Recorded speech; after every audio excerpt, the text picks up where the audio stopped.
Get ready for legal dictation at the speed of 100 words per minute. Start. This court in Said Abdul Qadir versus State of Bihar held as follows. Undoubtedly, the excess amount that has been paid to the appellant teachers was not because of any misrepresentation or fraud on their part, and the appellants also had no knowledge that the amount that was being paid to them was more than what they were entitled to. It would not be out of place to mention here that the Finance Department had, in its counter affidavit, admitted that it was a bona fide mistake on their part. The excess payment made was the result of wrong interpretation of the rule that was applicable to them, for which the appellants cannot be held responsible. Rather, the whole confusion was because of inaction, negligence, and carelessness of the officials concerned of the government of Bihar. Learned Counsel, appearing on behalf of the appellant teachers, submitted that majority of the beneficiaries have either retired or are on the verge of it.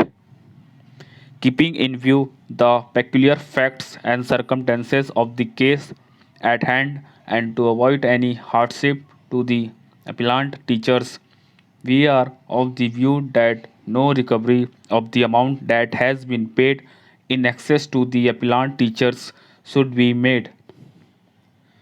Premised on the legal proposition considered above, namely whether on the touchstone of equity and arbitrariness, the extract of the judgment reproduced above culls out yet another consideration which would make the process of recovery iniquitous and arbitrary.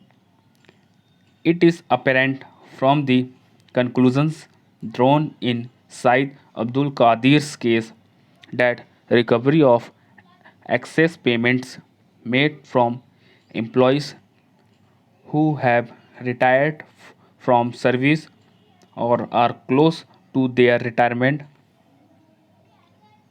would entail extremely harsh consequences outweighing the monetary gains by the employer. It cannot be forgotten that a retired employee or an employee about to retire is a class apart from those who have sufficient service to their credit before their retirement. Needless to mention that at retirement, an employee is past his youth.